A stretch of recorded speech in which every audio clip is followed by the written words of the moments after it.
Bonsoir et bienvenue dans ce nouveau numéro de votre programme Santé, Santé d'abord. Ce soir, nous allumons les projecteurs sur les pieds beaux, ces malformations remarquées dans nos communautés. Quelles en sont les causes et comment soigner ces pieds pour redonner la joie et le sourire à ses enfants et leurs parents? Nos invités nous édifient dans quelques instants. Mais avant, faisons un tour chez Bonjour Bébé qui prend en cœur la santé et le bien-être des accouchés.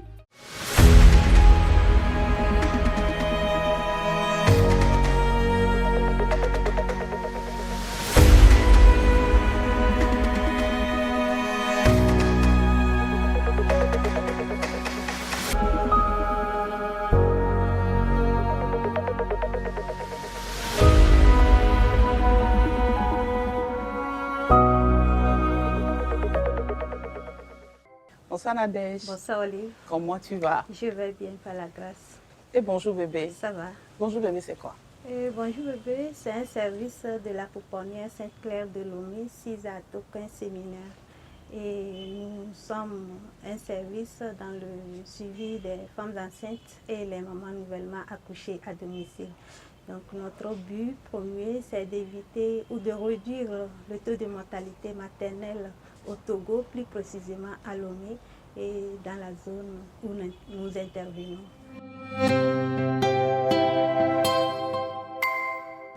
Nous sommes basés à Djidjolé, à Tikoumé, Doumassessé, à Kakaveli, dans les CMS de l'État.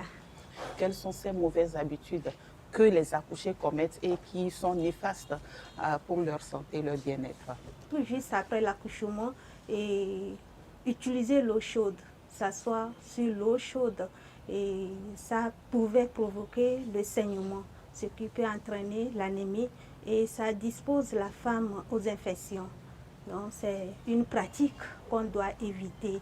On a aussi l'habitude de faire le massage sur l'abdomen après l'accouchement avec une eau vraiment très chaude pour évacuer soi-disant le sang mauvais, alors que ce sang entraîne aussi le saignement. Et après l'accouchement aussi, dans nos contrées, nous avons l'habitude d'adopter une alimentation qui est collée à l'accouché. Genre, il faut manger les choses épicées et utiliser beaucoup de piments, beaucoup d'épices pour la bonne cicatrisation. Parce qu'on pense qu'après l'accouchement, il y a une plaie dans l'utérus. Et l'utilisation de ces épices ou de beaucoup de piments peut engendrer ou compliquer les douleurs abdominales. Donc c'est une habitude à éviter. On a l'habitude aussi d'utiliser l'alcool. Tout juste après l'accouchement, les femmes ont tendance à prendre de la bière pour faire la bonne montée laiteuse. Alors que utiliser l'alcool, on sait que tout ce que nous consommons, ça passe dans le lait maternel. Donc ce qui veut dire que l'enfant aussi aura à consommer l'alcool, ce qui impacte sur le développement psychomoteur de l'enfant. Après l'accouchement, on cherche à récupérer rapidement, à reprendre sa forme initiale. Donc se baigner dans une piscine, cela peut engendrer des infections. Et soulever des choses lourdes après l'accouchement. Donc l'utérus n'a pas encore repris sa forme et puis quand la grossesse évoluait, ça a essayé d'écarter certains organes. Donc il faut donner le temps à ces organes de reprendre leur place initiale. C'est une joie, le bébé est là, il faut passer saluer le bébé et autres. Ça perturbe le repos de l'accouché. Il faut qu'après l'accouchement, l'accouché ait le temps de se reposer et ça lui permet d'avoir un esprit tranquille. L'angoisse peut entraîner l'hypertension artérielle, ça peut même entraîner la perte de l'appétit. Ça ne permet pas une bonne montée laiteuse quand on ne mange pas suffisamment. Donc l'enfant aura faim, l'enfant ne va pas bien se développer. Autant de bons conseils à mettre en pratique pour le bien-être de l'accouché. Quelles sont ces bonnes pratiques qu'il faut privilégier? L'alimentation par exemple. Pour une alimentation chez l'accouché, ce n'est pas compliqué, ce n'est pas extraordinaire. C'est une alimentation comme d'habitude. Si on n'avait pas l'habitude d'utiliser beaucoup de piment dans la sauce, il ne faut pas en utiliser après l'accouchement, puisque le piment ne cicatrise pas la plaie. Les légumes, c'est très bon pour une accouchée et les céréales. Et il faut prendre assez de fruits C'est bon pour le développement de soi-même, la bonne récupération et puis le développement du bébé. Il faut consommer beaucoup d'eau. Il y a certains aliments aussi qu'il faut éviter. Et consommer de l'haricot. L'haricot, fait préparer haricot simplement comme ça pour une accouchée, ce n'est pas bon. Il faut éviter d'en prendre. Ça peut entraîner une constipation chez le nouveau-né. Merci beaucoup, Nadège. Alors, après combien de temps peut-on reprendre le sport après l'accouchement? La durée du postpartum, c'est 6 semaines. Après la 6e semaine, on peut commencer à prendre petitement. Petitement. Celle qui accouche par césarienne, il faut qu'elle suive les conseils du médecin. Quand on accouche normalement, il faut respecter 2 rendez-vous. Le 8e jour après l'accouchement, très capital, où la sage-femme ou le médecin va vérifier si l'enfant arrive à prendre le sein, est-ce qu'il y a déjà la montée laiteuse qui est là, est-ce que le saignement est en train de diminuer. Et il faut vérifier aussi, voir si l'accouchée a l'appétit à manger. Donc c'est au cours de cette visite-là que nous contrôlons tous ces paramètres. Et après cela, il y a un autre rendez-vous qui est donné au 6e semaine, où on va nous parler de la planification familiale pour éviter une grossesse précoce après l'accouchement. Merci beaucoup, Nadège. Autant de belles informations qui feront que du bien à nos chers téléspectateurs qui nous suivent. Et ce sera avec le même plaisir que vous reviendrez sur ce plateau pour d'autres conseils, n'est-ce pas? Ce sera un plaisir pour moi. Merci, au revoir. Au revoir. À bientôt.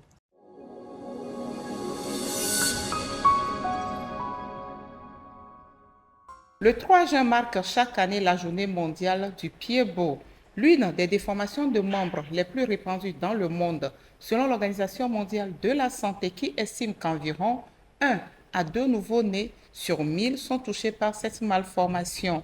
Les pieds beaux sont vécus par certains parents comme une fatalité et constituent pour d'autres une angoisse.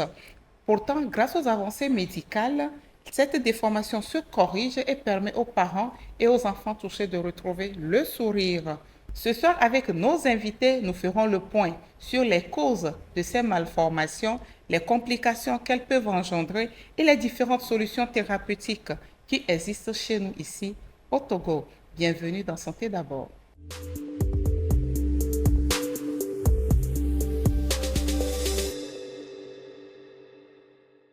Et pour parler de ces malformations qui sont les pieds beaux, j'ai l'honneur et le plaisir de partager le plateau ce soir avec Monsieur Kofi Kouekou. Il est kinésithérapeute, chargé de formation et d'assurance qualité sur le projet Pieds beaux. Bonsoir Monsieur Kofi. Bonsoir.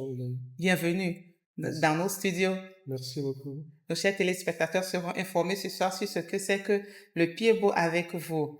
Il n'y a pas de souci. Merci beaucoup. Notre second invité est Monsieur Kariloo Ate. Il est orthophoniste et chargé de suivi et évaluation au CENAO. Tous deux nous viennent du CENAO. Bonsoir, Monsieur Ate. Bonsoir, madame. Merci pour cette émission que les téléspectateurs adorent toujours, pour toujours apprendre sur la santé. Et aujourd'hui, nous sommes là pour quelque chose peut-être qui est un peu nouvelle par rapport à ce qu'on a l'habitude de voir. En tout cas, on ne parle pas souvent des pieds beaux. Quelques habitants de la ville de Kara se sont prononcés sur ce qu'ils savent sur les pieds beaux. C'est au micro de Richard Sablessou. Suivez et on se retrouve juste après. Le pied beau, c'est une maladie, c'est une malformation au niveau des enfants. Des nouveaux-nés, en fait, qui naissent avec ça. C'est la mauvaise alimentation, en fait. Ce que nous mangeons en dehors de la maison. Il y a d'autres qui ont eu à se soigner. Des enfants qui sont nés avec, mais avec le temps, ça a changé et tout. Donc, je pense que ça peut le faire. Comme conséquence, je dirais, l'enfant sera mal vu au dehors. Les parents auront honte. L'enfant même n'aura même pas envie de sortir. Parce que bon, il a une malformation et tout. Et Pied-beau, c'est une maladie liée à une malformation des enfants. Ça peut être des membres, que ce soit, ça peut être le pied, ça peut être le bras, ça peut être une partie du corps humain. Bon, souvent, on voit lors de l'accouchement, certains enfants, leurs pieds sont tournés en X, les pieds en perpendiculaire. Donc, souvent, il y a les conseils pratiques que les sages-femmes, que les spécialistes de la santé donnent aux femmes au cours de leur grossesse, de pouvoir suivre en lettres ces consignes. Mais il y a des femmes qui se couchent mal en période de grossesse. Elles se couchent à des positions qui ne sont pas conformes à leur état. Et également, il y a des aliments qu'elles consomment en désordre sans savoir que dans le ventre, l'enfant aussi consomme. Donc ça peut toutefois aussi créer un souci au niveau des membres de l'enfant. Et également, lors de l'accouchement, il y a aussi les spécialistes de la santé, je veux parler des sages-femmes, des accoucheuses, qui peuvent avoir des difficultés pour faire accoucher une femme, et ça peut toutefois empiéter un membre de l'enfant. Voilà ce qu'on peut dire, quoi. De nos jours, avec la médecine qui est vraiment élevée, avec des recherches de plusieurs spécialistes dans le domaine, nous avons ici à Kara, nous avons au sein de CHU, nous avons Krao qui est là, qui soigne ou bien qui apporte son soutien à l'aide de ses partenaires techniques et financiers pour soigner ces cas de malformation des pieds, des bras et autres choses. Quand l'enfant ne sait pas de quoi il s'agit, c'est quand l'enfant grandit qu'il voit que peut-être son pied ou bien son bras est tourné à l'envers. Mais les parents, psychologiquement, les parents seront atteints parce qu'ils ne s'attendaient pas à un enfant qu'on va accoucher. L'enfant va avoir un pied pas normal ou bien un bras pas normal. Donc psychologiquement, les parents vont dire que bon, ou bien c'est quelqu'un qui les a lancé un sort, ou bien c'est une malédiction qu'ils ont reçue de quelque part, ou bien c'est quelqu'un qui les a fait. Bon, or tout ça est lié à notre vie parce que Dieu, on peut dire Dieu ne peut pas créer un être humain en étant dans cet état. Et puis beau, c'est une malformation depuis la naissance des enfants. Donc, les enfants, plusieurs fois j'ai vu les enfants avec les pieds gondolés, les mains gondolées. Donc, c'est la transformation des membres. La cause de cette malformation, c'est ce que nous prenons. Toute chose maintenant, il y a l'engrais, l'herbicide. Donc tout ça là fait que nous avons la malformation dès la naissance des enfants. Ça peut se soigner à l'hôpital. Donc pour d'autres, ça réussit, mais pour d'autres, ça ne réussit pas. L'enfant même à l'école, elle a honte d'aller parce que ses camarades se moquent d'elle. Et les parents même ont des problèmes parce que tout le temps un enfant qui est comme ça, elle ne peut pas aller dans la société. Donc elle est toujours à la maison, c'est les problèmes pour les parents. Et l'enfant même, on ne sait pas si elle va se marier ou pas. Habituellement, ce que je vois, ce sont des enfants qui sont nés avec des malformations au niveau du pied. Selon moi, si on fait un clin d'œil par rapport au passé, on peut dire que le temps de nos grands-parents, ces genres de choses n'abondaient pas. Donc aujourd'hui, vu l'allure de la vie active, vu ce que nous consommons, je pense que ça peut être dû à cela. Je me souviens quand on était encore plus jeune sur les bancs, on faisait les métayages, il n'y en avait pas ce qu'on appelle l'herbicide. Aujourd'hui, c'est l'herbicide qu'on utilise, l'insecticide, l'herbicide, donc tout ça là est à la cause de ces genres de maladies. Ça se guérit et je pense qu'il y a, comment l'appelle-t-on, les hôpitaux spécialisés dans ces genres de choses. Donc très rapidement, quand les parents voient ça, donc très rapidement, il faut que ces parents puissent s'approcher des centres spécialisés qui peuvent prendre en charge ces genres de maladies. Quand l'enfant est né sans ses membres, comment l'appelle-t-on, inférieurs en forme, c'est déjà un handicap. Il ne peut pas vaquer librement à ses occupations. Il est stigmatisé d'une façon psychologique. Lui-même, il est abattu et il ne peut pas vraiment s'insérer dans la vie active. Quelque part aussi, certaines familles, c'est un peu comme c'est une honte, comment l'appelle-t-on, de la honte aussi pour la famille, parce que ces familles aussi peuvent être aussi stigmatisées pour dire que d'une façon spirituelle, que ça peut être dû à certaines certaines choses spirituelles, alors que peut-être ça peut se corriger. Et d'une manière ou d'une autre aussi, indirectement aussi, c'est la pauvreté aussi qui peut s'installer, parce que quand l'enfant n'est pas valide pour pouvoir apporter à manger ou soit pour pouvoir se prendre en charge, c'est une charge aussi pour la famille.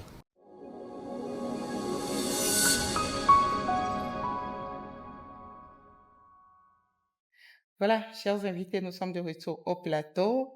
Voici ce que nos confrères ou nos concitoyens de Kara nous ont dit sur les pieds beaux. Mais vous, qui êtes les spécialistes de cette affection, vous allez surtout nous dire davantage. Ce soir, nous voulons, moi et nos chers téléspectateurs, voulons savoir, quand on dit qu'un enfant a un pied beau, qu'est-ce que c'est concrètement?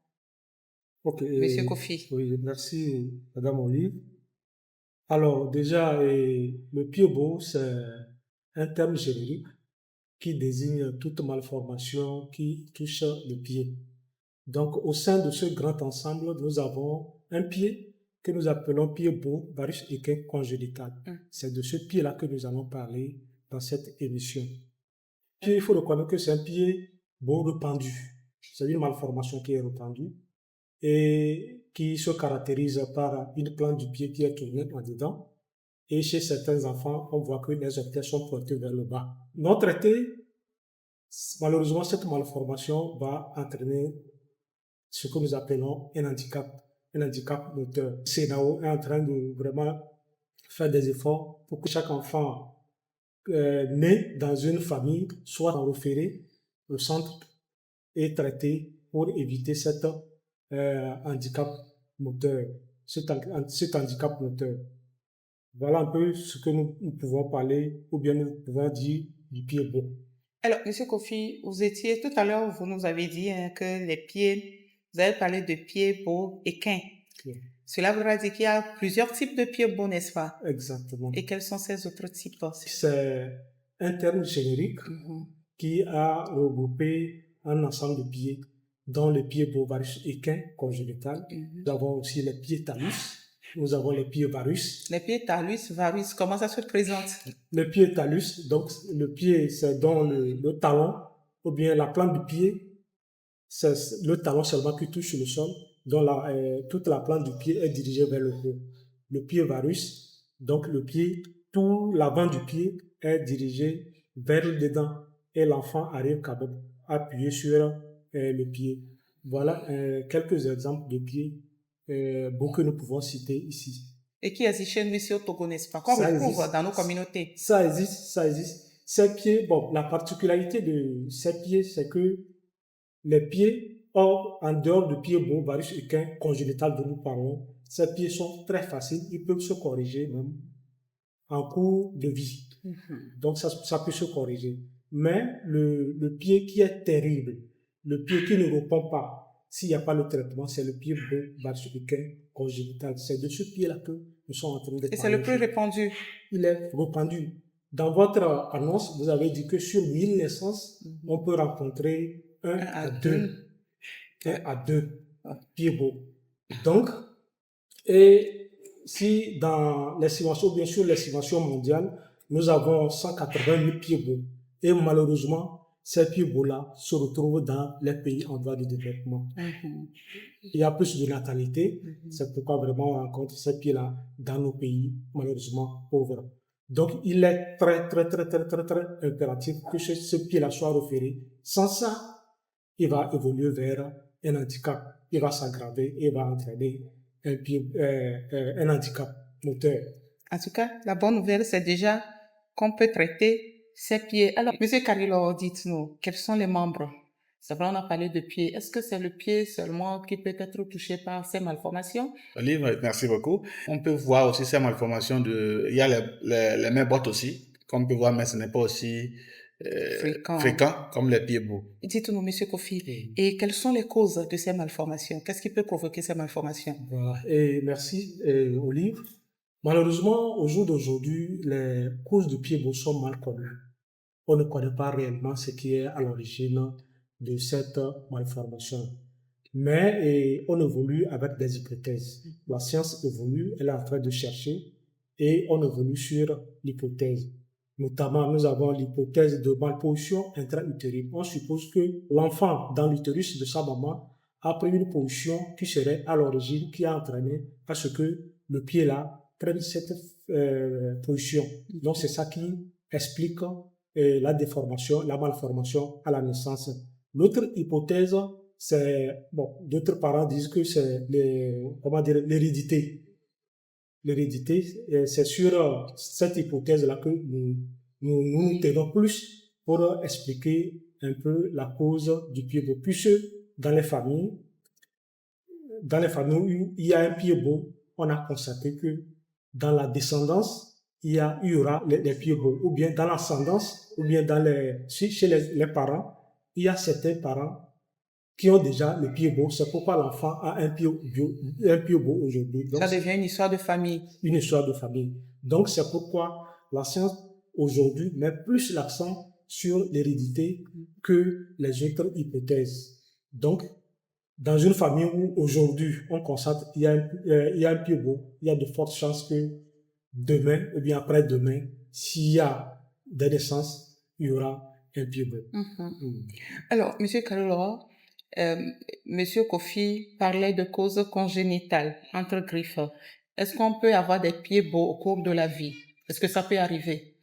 Alors, pour le pied beau acquis, pour le moment, il n'y en a pas. Pour le développement de l'enfant, il peut y avoir d'autres choses qui peuvent arriver au cours du développement de l'enfant qui peuvent entraîner des malformations. Vous allez voir des enfants qui sont nés normalement, on a les pieds et les genoux, tout est normal, mais dans leur développement, on constate de temps en temps qu'il y a les enfants qu'on appelle, ils ont les genoux en parenthèse, les genoux en X. Ce sont des malformations acquises qui surviennent au cours du développement de l'enfant. Et au cours de certaines maladies également, on peut avoir, surtout les enfants qui présentent le parasite cérébral, les IMC, on peut avoir la position des pieds qui est sous forme d'un pied beau aussi, qu'on peut constater au cours du développement. Donc, ça fait partie des malformations qu'on peut classer dans les malformations acquises au cours du développement de l'enfant. D'accord, alors, M. Kofi, ça veut dire que les signes sont simplement physiques. Exactement. Et les signes au niveau du pied beau, comme vous l'avez souligné, ils sont vraiment cliniques ou bien physiques, comme on le dit. Déjà, le pied beau, à l'hôpital, déjà, quand l'enfant est né, c'est la position anormale du pied qui alerte déjà les parents. Donc, c'est une position physique qui alerte déjà les parents. Et comment se positionne déjà ce pied? Ce pied, comme je l'ai dit, en principe, il devait être dans son axe. Il devait être dans son axe. Le tibia aligné sur le talus ou bien le pied. Mais malheureusement, au niveau du pied beau, on constate quoi? On constate que l'avant-pied et le médio-pied, c'est-à-dire le pied, l'avant-pied, est tourné en dedans. L'arrière-pied, c'est-à-dire le talon, on voit également que le talon, au lieu d'être aligné sur le tibia en haut, il est dévié exactement en dedans. Donc, c'est ça qui donne cette position anormale du pied et qui est automatiquement visible, même à la naissance, sans radio, sans rien. On constate que l'enfant là, son pied est différent des autres pieds. Voilà. Donc, le signe, il est clinique, il est physique, comme on le dit, il est apparent. On le voit, on sent. Alors, est-ce que c'est toujours les deux pieds qui sont concernés ou bien un pied peut être concerné et l'autre non? Le pied beau peut toucher les deux pieds. Il peut toucher un pied comme il peut toucher les deux pieds. Donc, dans la majorité des cas, ou bien dans nos statistiques, on constate que les deux pieds sont touchés dans 50% de 50%. Il n'y a pas un pied qui est bien. Il n'y a pas les deux pieds qui sont touchés plus qu'un pied, ou bien un pied touché plus que les deux pieds. Donc, c'est 50%, 50%. D'accord. Alors, M. Kallo, est-ce que ces signes ne peuvent pas être détectés avant la naissance? Est-ce qu'on ne peut pas détecter ces signes à l'échographie avant même la naissance de l'enfant? Effectivement, aujourd'hui, avec la technologie, on peut identifier les signes là, déjà à l'échographie.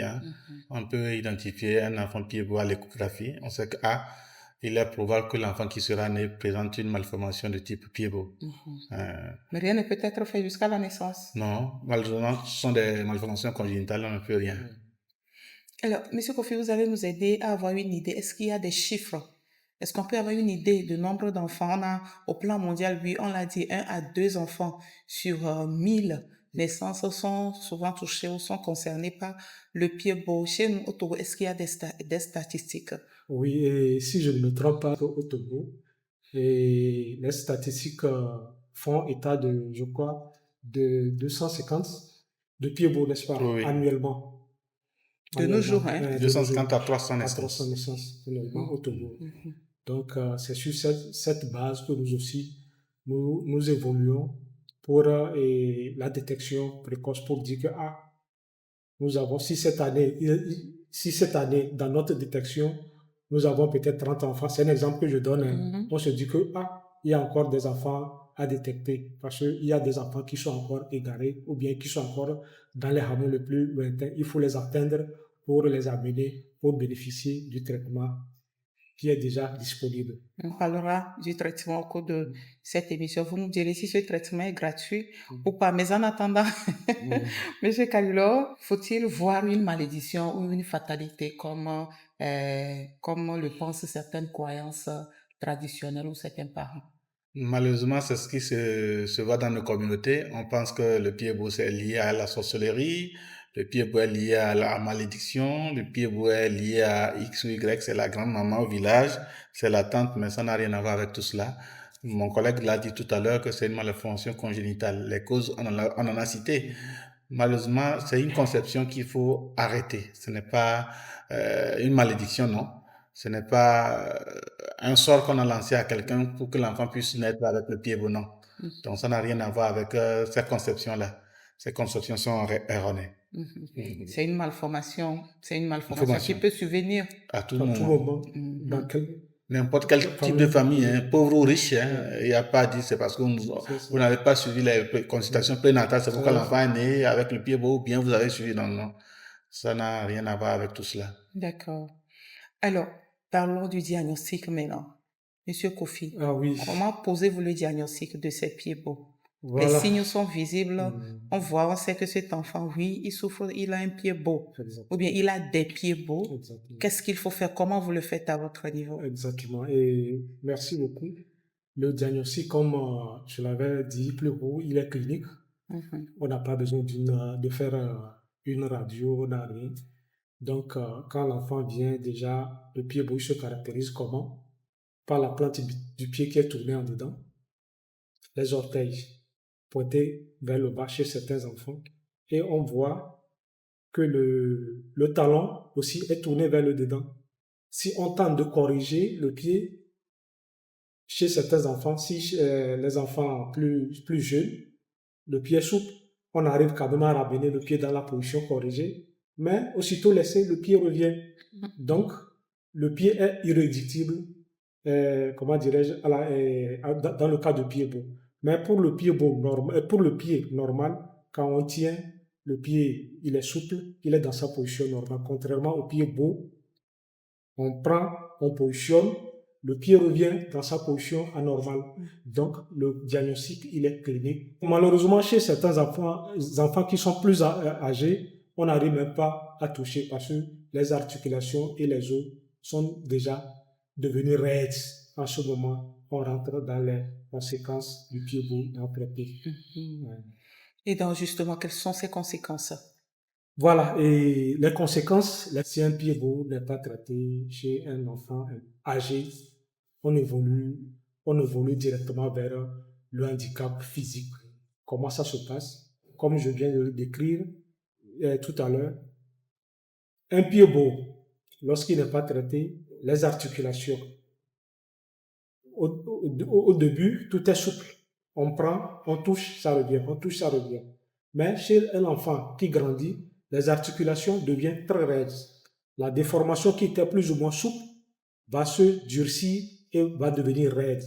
L'enfant, à l'âge de la marche, au lieu de marcher sur la pointe du pied maintenant, comme les articulations ou bien la position, elle est fixée, l'enfant va marcher sur le bord latéral, ou bien sur le dos du pied, pardon, alors que cette position n'est pas, ou bien cette partie n'est pas destinée à être en contact avec le sol. Qu'est-ce qui va se passer? Il y a apparition de plaques sur le dos du pied, sur la peau du pied. Tout d'abord, il y aura la formation de callosité. Vous verrez une bosse qui va se former quand l'enfant va continuer à marcher. Ces bosses-là vont céder. Quand vont céder, ça sera une plaie. Quand il y aura une plaie, tout d'abord, l'enfant ne pourra pas porter les chaussures. L'enfant qui était peut-être appelé à aller à l'école ne pourra plus marcher pour aller à l'école. Il sera un fardeau pour les parents. Les fardeaux pour les parents maintenant. Peut-être les parents qui devaient aussi aller au marché, peut-être vendre ou bien, ils seront obligés de rester peut-être pour surveiller l'enfant. Il deviendra un poids. Il devient un poids, une charge sur le dos des parents. Donc là, nous sommes à une étape que nous appelons handicap physique. Il ne peut pas marcher, il est devenu une charge, il ne peut rien faire dans la communauté. Donc c'est un handicap physique. Donc c'est pourquoi vraiment notre message phare, c'est que s'il y a un enfant qui est né aujourd'hui, la chance que nous avons, c'est qu'il y a le traitement. Nous avons le traitement qui est disponible, qui est d'ailleurs gratuit. D'accord. Qui est d'ailleurs gratuit. Et nous avons aussi des centres un peu partout. C'est pas seulement à Lomé. À l'intérieur aussi du pays, nous avons des centres. Les gens, les collègues sont formés. Ils sont outillés par rapport à la prise en charge de cette malformation. Nous prions ces parents de référer ces enfants-là vers ces centres-là pour que ces enfants-là soient traités, pour que ces enfants-là deviennent la relève de demain. De demain. Donc, comme on le dit souvent, donc le traitement étant disponible, il n'y a pas de raison de laisser ces enfants traîner dans nos maisons. Merci. Alors, M. Kalulo, la bonne nouvelle est qu'il y a un traitement disponible. Oui. Et quelles sont les différentes étapes de ce traitement? Alors, le traitement qui est disponible au Togo, c'est un traitement par la méthode Ponseti. Et ce traitement, par cette méthode-là, a 3 phases. La première phase consiste à faire des plâtres successifs. L'enfant qui vient à la naissance déjà, 2 jours de naissance déjà, on peut commencer le traitement. Dès que l'enfant est détecté tôt, et on envoie aujourd'hui, le lendemain, on peut commencer le traitement et on fait les plâtres. Des séries de plâtres, on fait 1 fois, 2 fois, jusqu'à 4 voire 5 fois. En fonction de la souplesse et de la correction du pied, on peut aller jusqu'à 4 plâtrages. Une fois que l'étape de plâtrage est passée, on voit que le pied est correctement corrigé. En ce moment, on fait un ajustement par la seconde étape qu'on appelle la ténotomie, qui consiste à redresser un peu le tendon, et on met encore les plâtres, et dès qu'on enlève ces plâtres, maintenant on passe à la 3e étape qui est le port d'attelle, pour pouvoir maintenir le pied correctement dans la position voulue pendant peut-être 2 à 3 ans maximum, et l'enfant va commencer par marcher sans handicap moteur comme il a dit, et il sera comme les autres enfants, jouer au foot, porter les chaussures sans difficulté. D'accord. Alors, et la pose de plâtre et la petite chirurgie ne sont-elles pas douloureuses pour le bébé? Non, en fait, par rapport aux douleurs, c'est normal. Quand c'est un corps étranger, les plâtres, toujours même pour nous adultes, quand vous avez un problème, on vous met les plâtres, il y a la chaleur, ça vous gratte. Pour l'enfant aussi, c'est un peu gênant. Mais pour l'acte dont on parle de ténotomie, c'est un petit acte de chirurgie. C'est à l'instant T qu'on fait qu'il y a la douleur, après tout ça passe. Donc ça peut se gérer avec le petit médicament qu'on connaît déjà, quoi. Donc, les parents n'ont pas à avoir peur. Il n'y a pas de peur. D'accord. Et comme l'a dit mon collègue, quand vous avez parlé aujourd'hui au Togo, en une année, depuis que nous avons commencé ce traitement, par an, on a au moins autour de 190 cas qu'on traite chaque année au Togo. Traité, guéri complètement. Oui. Chaque année, autour de 190 cas. Je voudrais ajouter quelque chose par rapport à ce que le collègue a dit. Et effectivement, pour la correction, il faut quand même partager cette information-là avec les téléspectateurs. Comme vous l'avez su quand même signaler, la douleur, on pense qu'effectivement c'est la douleur. Il n'y a rien comme douleur. Comment ça se passe quand nous recevons vraiment ces patients? Nous évaluons le patient pour voir la gravité du pied beau, parce qu'il y a des pieds beaux qui sont souples, d'autres sévères, ainsi de suite, ainsi de suite. C'est en fonction de ça que nous faisons vraiment le traitement. Et le traitement, comment ça se fait? Ça se fait, nous faisons une manipulation. Vous voyez le pied déformé, nous faisons une manipulation. La manipulation, elle consiste à corriger un peu le pied. Quand on corrige le pied, c'est le plâtre qui viendra maintenant maintenir la correction qu'on a fait aujourd'hui. Donc, on fait la manipulation en fonction de ce que l'enfant peut supporter. On ne peut pas prendre le pied en même temps, faire la correction en même temps. On risque tout d'abord de casser le pied de l'enfant, on risque de faire mal à l'enfant. Donc, on va progressivement. C'est pourquoi elle a parlé de plâtre hebdomadaire. Quand l'enfant vient aujourd'hui, on manipule progressivement. On voit à peu près ce qu'on peut corriger et on corrige, on tient la position là et on met le plâtre. C'est le plâtre maintenant qui va maintenir la position corrigée. Et le 8e jour, l'enfant va également revenir. On enlève le plâtre là. On a gagné une partie, la position qu'on a manipulée, on l'a gagnée. On ne va plus revenir. On va encore sortir. Ainsi de suite, ainsi de suite, ainsi de suite. Ça dépend de la sévérité du pied lors de l'évaluation. On peut aller, comme il a dit, à 4 séances ou bien à 3 séances. Ça dépend de la gravité de la malformation. Ainsi de suite. Donc après ça, comme il a dit, on complète avec la ténotomie. La ténotomie, pourquoi la ténotomie? Et ce n'est pas tous les enfants qui vont peut-être bénéficier aussi de la ténotomie. Chez certains enfants, c'est sévère. Si c'est sévère, tous les éléments que j'ai cités sont là. Alors que chez certains enfants, il y a d'autres qui sont là, mais ne sont pas trop sévères. Donc, lors de la correction, eux aussi se corrigent automatiquement. Si, après les 5 séances, ou bien après les 4 séances, on constate qu'il y a un qui est toujours là, qui, lui, il ne part pas avec la correction. Lui, on l'appelle l'équinisme. J'avais parlé de l'équinisme ici. C'est lui, on va maintenant redresser par la ténotomie percutanée. C'est juste, c'est pas une chirurgie, c'est rien. Même ici aussi, ça peut se faire.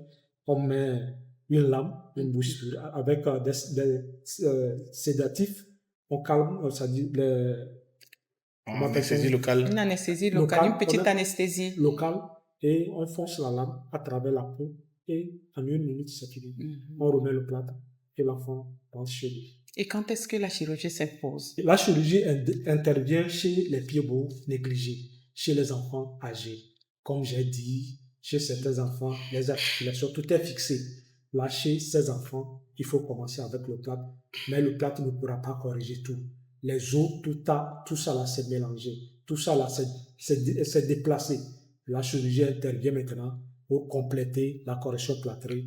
En ce moment, là, nous ne voulons pas arriver là quand même. Nous ne souhaitons pas arriver là.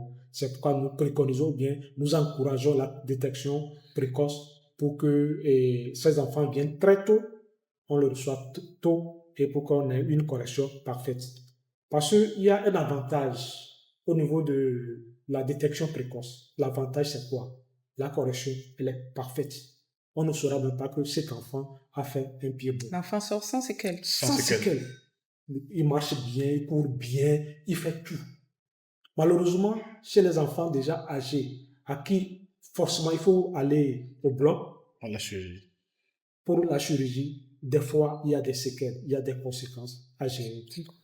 Et on n'est pas sûr de gagner à 100%.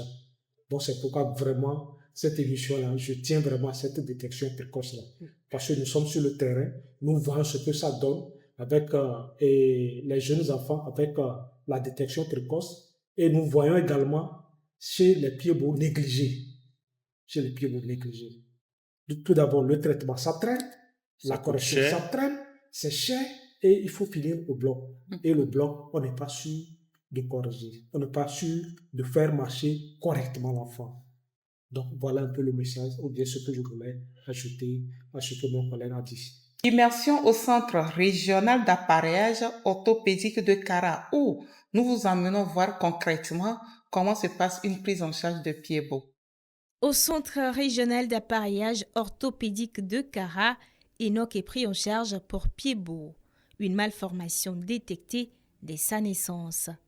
Le jour de son accouchement, c'est les sages-femmes qui m'avaient dit ça, que les pieds de l'enfant ne sont pas normaux, que c'est anormal. Et on les a demandé comment. Et c'est comme ça que c'est eux qui nous ont dit que son pied était beau. On a dit beau là, c'est quoi? C'est quoi encore? Et ils nous ont montré ça. c'est eux-mêmes qui nous ont indiqué de venir ici.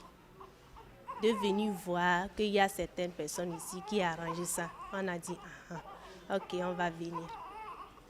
Et il avait une semaine.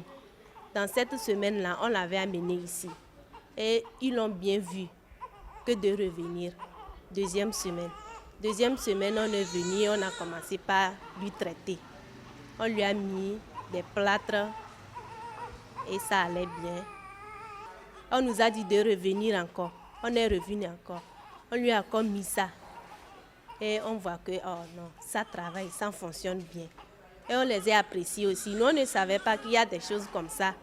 On nous a donné jusqu'à 1 an, 2 ans même, pour qu'on voit comment ça allait, comment il marche, comment ça va. Et on voit que ça va. Mais on nous a dit qu'après ces 2 ans aussi, on va revenir pour voir comment il marche, comment ça marche aussi. Il marche bien, il n'y a pas de problème. Mais on vient ici. Pour corriger les pieds beaux, plusieurs étapes doivent être respectées selon les spécialistes. Le plâtrage se fait selon la méthode Ponseti. On manipule, on moule ça bien. Après avoir fini, on continue au-dessus du genou jusqu'à la cuisse, à 2 doigts de la plie de laine de l'enfant. Et ça, c'est fini. Maintenant, on signifie à la dame qu'on ne doit pas mettre de l'eau. Donc, jusqu'à 4e, 5e séance, on appelle le chirurgien pour la séance de ténotomie. Donc, après la ténotomie, en même temps, on met encore le plâtre. Et on leur donne rendez-vous pour 3 semaines. C'est après 3 semaines, quand on fait l'ablation du plâtre, et on met la chaussure, et qui vient premièrement pour 2 semaines. On leur montre les manipulations à la maison. Les chaussures, c'est 23 heures sur 24. C'est-à-dire quoi? 1 heure seulement pour qu'on puisse doucher l'enfant. 1 heure. C'est-à-dire 30 minutes le matin, 30 minutes la soirée. Et le reste des heures, c'est-à-dire les 23 heures, l'enfant est sous la telle. Il y a un enfant à Pouka qui est né avec les pieds beaux. Donc les parents là-bas, ils ont mis l'enfant dans une chambre qu'ils ont fermée sur l'enfant. Ils ont mis le piment dans le feu, dans l'intention que l'enfant meure. L'enfant fait 24 heures sans mourir. Il a un oncle enseignant qui est à Niamtougou, qui s'est rendu au village. Il demande après l'enfant. On l'a soufflé à l'oreille que l'enfant là-bas, il allait ouvrir. C'est lui qui a pris l'enfant et il a amené l'enfant ici. Aujourd'hui, je vous dis, l'enfant marche bien. L'enfant marche bien et il est devenu comme maintenant une personne ressource dans le secteur. Quand quelqu'un a ce problème, on le souffle à l'oreille et il amène l'enfant ici. Il vient d'amener un autre enfant pour le traitement ici. Donc l'enfant, qu'on voulait tuer aujourd'hui, l'enfant marche, il joue au ballon, il fait tout. Quand ils arrivent, ils passent d'abord au secrétariat et on leur donne un carnet, on les prend en consultation pour leur faire le dossier, on les consulte pour voir ce qu'il faut pour le traitement. Parce que c'est le traitement qui se fait par méthode de plâtrage répétée. On fait ça chaque mardi. Donc quand il vient, on estime le nombre de semaines, le nombre de séances de plâtrage que nous allons faire. Donc quand on estime tout, on explique aux parents. Mais on leur signifie que le programme, c'est un programme dont le traitement est gratuit. Et nous commençons le plâtrage. Il y a des enfants qui font 4 plâtrages, le 5e ténotomie. Il y a d'autres qui font 5 plâtrages, 6e ténotomie. Pour cet enfant, nous sommes à la phase de plâtrage. Donc on a estimé 5 séances de plâtrage, 6e ténotomie, parce que son cas c'était vraiment très prononcé. Contrairement à Enoch, le petit Océane a commencé son traitement à l'âge de 3 mois. Aujourd'hui, il est à l'étape de port d'attelle. Bon, souvent quand je passe pour le voir lorsqu'on le douche, je vois ses pieds. Je me dis que soit on ne le douche pas bien, parce qu'on donne des conseils, comment doucher l'enfant, tenir ses pieds, tout ça là. J'accusais ça au moment qu'elle ne s'applique pas. C'est pour ça que jusqu'à maintenant, je ne vois pas ses pieds. Pour moi, ça ne paraît pas normal. Et elle disait non, que ça va aller. Bon, j'ai dit, quand il ira pour contrôle, il faut montrer aux sages-femmes, voir, ça là c'est normal. Et elle est allée. Quand elle est allée, elle a montré, c'est là on l'a dit que ça là, il faut voir un spécialiste. Donc, et suite à ça, on l'a conseillé de venir au CHU ici. Donc, elle est arrivée le jour là et elle demandait où est-ce qu'elle doit se diriger pour ce souci-là. C'est par chance que quelqu'un l'a approché, l'a demandé qu'est-ce qu'elle amène et elle a dit que c'est comme ça, le pied de son enfant, elle remarque que ce n'est pas normal. Et on l'a conseillé, suite à ça, de venir dans ce centre, qui a un centre ici dédié à ça. Et elle est venue. Donc quand elle est venue, ce qu'elle m'a fait comprendre, c'est que on l'a d'abord dit, pour ce problème, ce n'est pas de sa faute, que c'est depuis dans le ventre qu'il y a eu cette malformation. Et donc que ce n'est pas un souci, il y a des traitements adéquats. Si elle suit à la lettre, ça pourra se corriger. Le pied-bot est une malformation qui peut être corrigée dans tous les centres régionaux d'appareillage au Togo. Seul le traitement précoce permet à l'enfant de marcher correctement.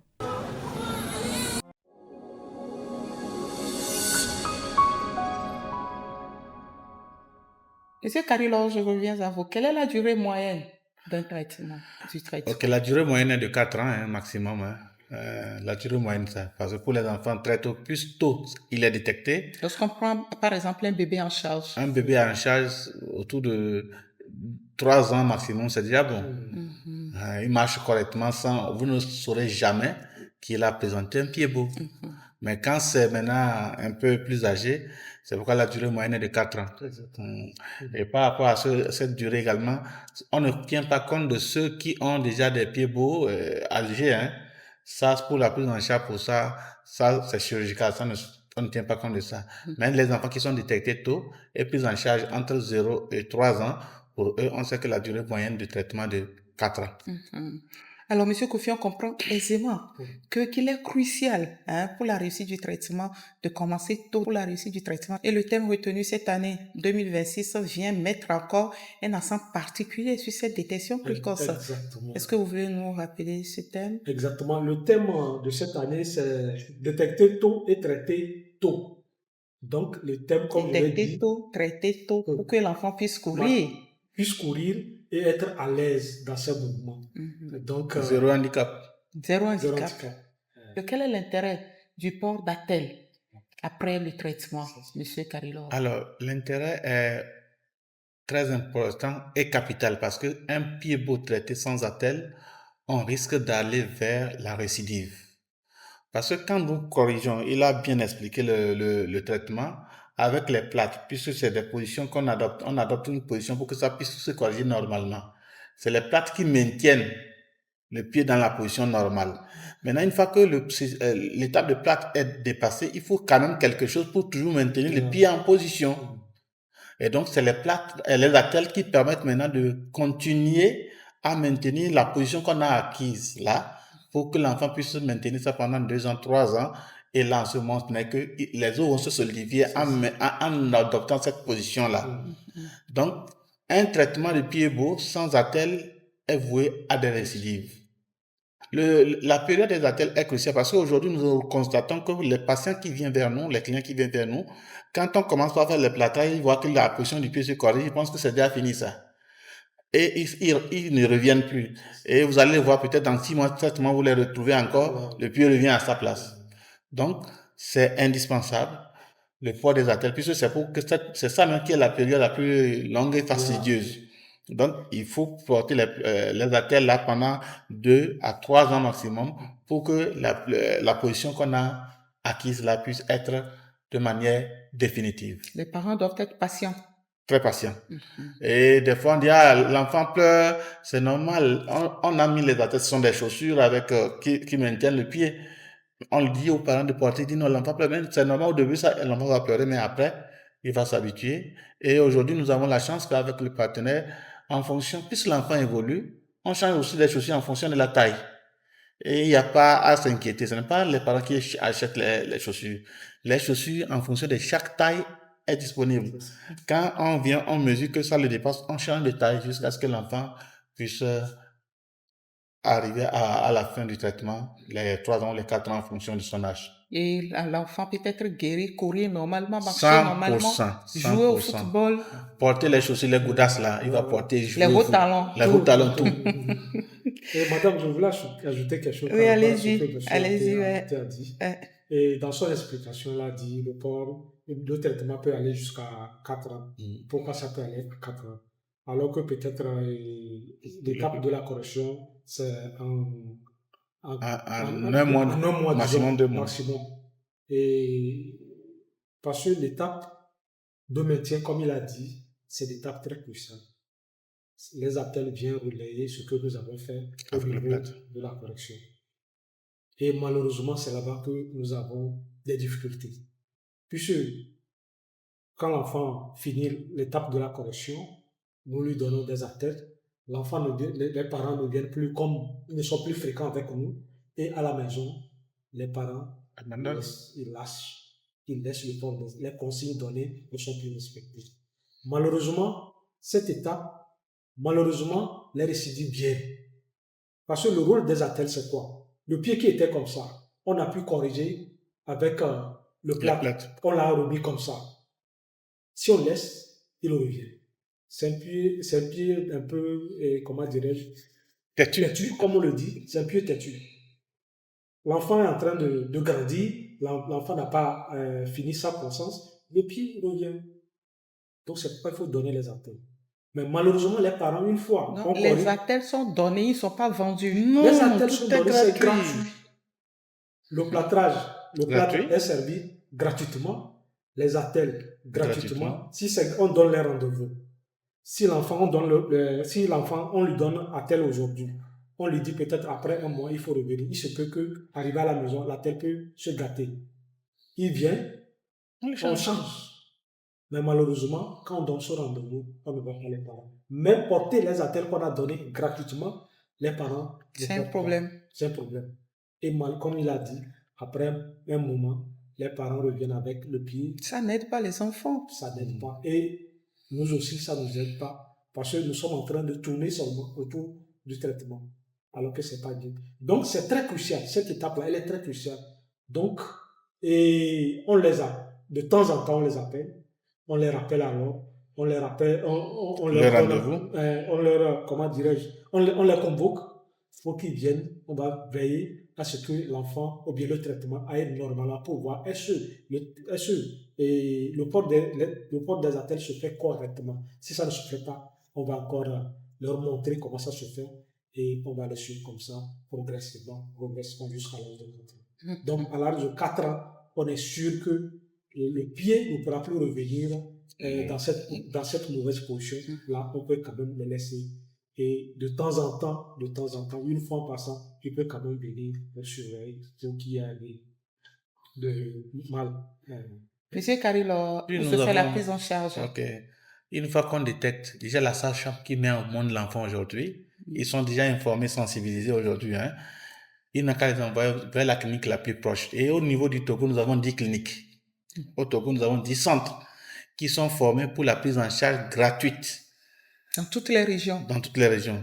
Nous avons à Lomé, au Sénao, à Palimé, au CHP Palimé, à Anéha, au CHP Anéha, à Atakpamé, au CHR Atakpamé, à Elavagnon, à l'hôpital Hors de Malte d'Elavagnon, à Blita, au CHP de Blita, on peut les soigner. À Sokodé, on arrive au CHR au niveau de Krao Sokodé, on peut les soigner. À Kara, au Krao Kara. Quand on quitte Kara, on va à Donorione de Bombaka, on peut les soigner là-bas. Et à Dapao, au Krao Dapao. Ça fait les 10 cliniques au niveau national qui prennent en charge gratuitement les pieds beaux.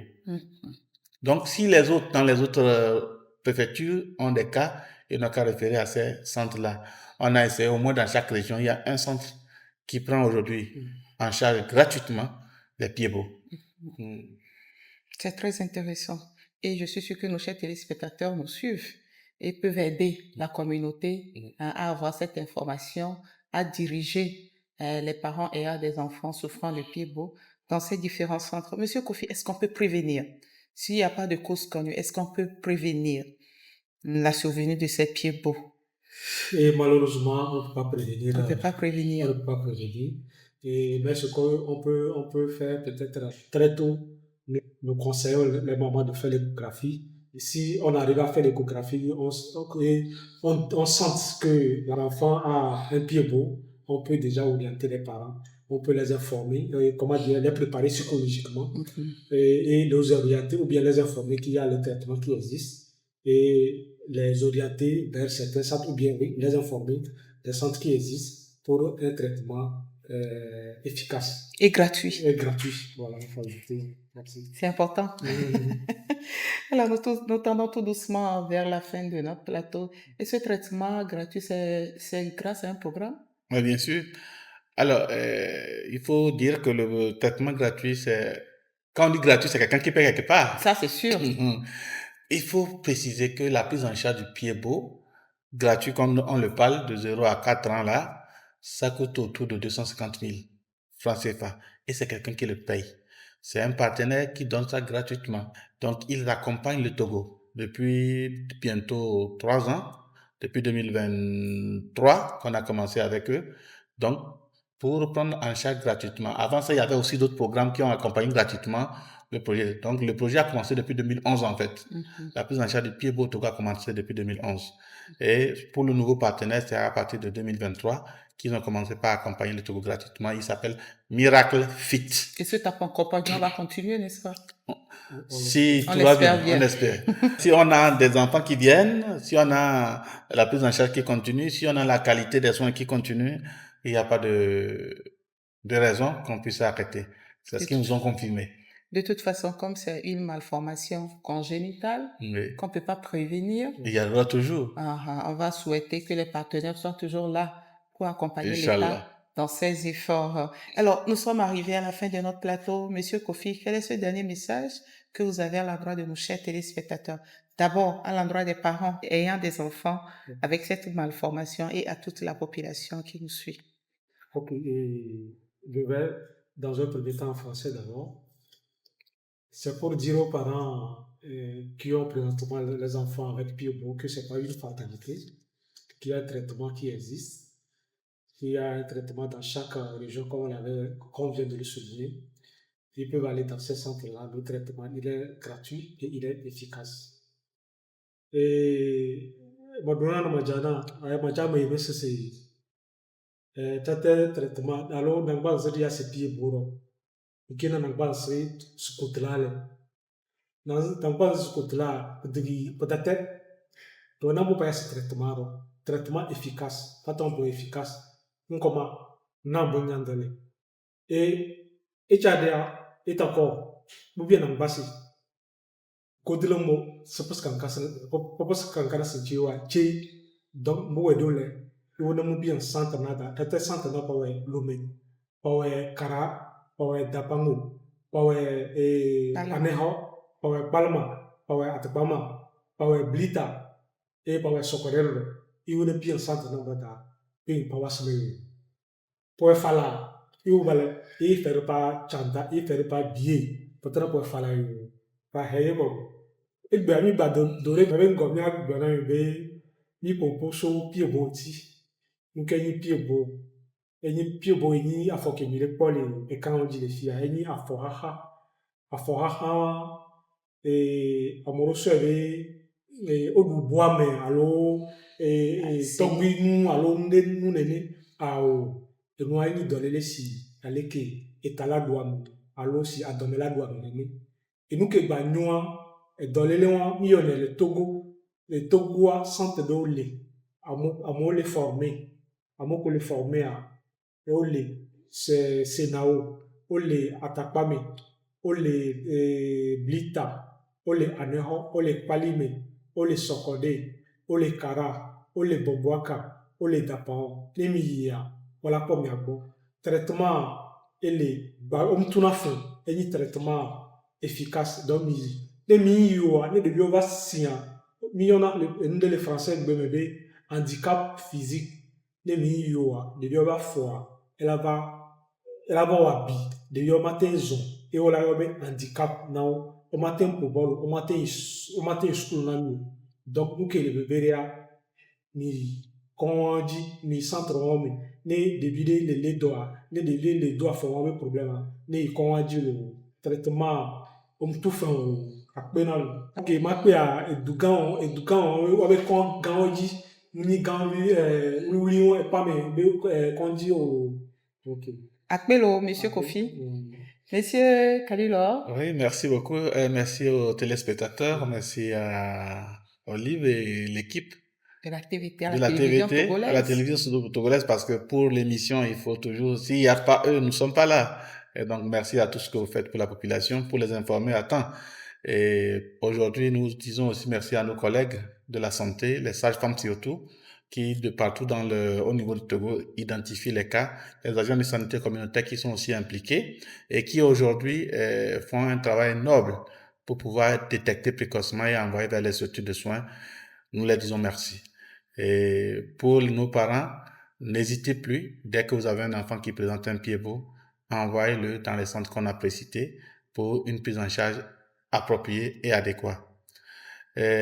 Yemia ba mia mukie afaya afọ nye na afọ ti ene po mare ya bi agbo se ya nyi beni foto yi ntele bi yi made kanone esebe alo na bi made kanone esebe no ne wa no odo kan fu lo no odo meta alo odo mebe idi akran alo gudugudu yi kegben alo be ankotuko yi made ya na ako fuya no yami traitement wa dada bó ṣe náà lọ́bẹ̀ àìkẹ́ sanwó fò ìdìmẹ́ ayé akànyà àká sanwó donc ńlọmẹ àǹkọ́tùkù lọ́nà senawo ńkàrà àǹkọ́tùkù lọ́nà kráwò látàkpàmẹ́ àǹkọ́tùkù lọ́nà kráwò àtàkpàmẹ́ gbó bó ṣe ní ẹwà lójú pálímẹ̀ àǹkọ́tùkù lọ́nà dókítà lákùn pálímẹ̀ ẹlàványọ́ èkìtì lọ́nà dókítà yà àpẹ̀ náà ọdún mátẹ́ lánàá ọgbó dókítà kan gbọ́ abẹ́ èkìtì kọ́ dókítà lákùn bẹ́ẹ̀ dé ńkàrà gbó dókítà lákùn kàrà ọ̀ abẹ́ yàmi bọ̀m̀bọ̀ ka ou d'appangogo owabe kese soun kekmi alo eke sans billet adukofie. Adupeo, c'est ça, non? Oui. Aha. Merci beaucoup, chers invités, d'avoir partagé ces instants santé avec nous. Merci à vous aussi, chers téléspectateurs, à toute l'équipe qui a contribué à la réalisation de cette émission. Nous comprenons ce soir que les pieds beaux ne sont pas une fatalité. Dépisté tôt, l'enfant peut marcher à vie. Merci d'être resté avec nous jusqu'ici et pour votre fidélité sans cesse renouvelée à Santé d'abord. Je vous retrouve avec le même plaisir la semaine prochaine pour un autre sujet santé. D'ici là, bonne santé à vous. Au revoir.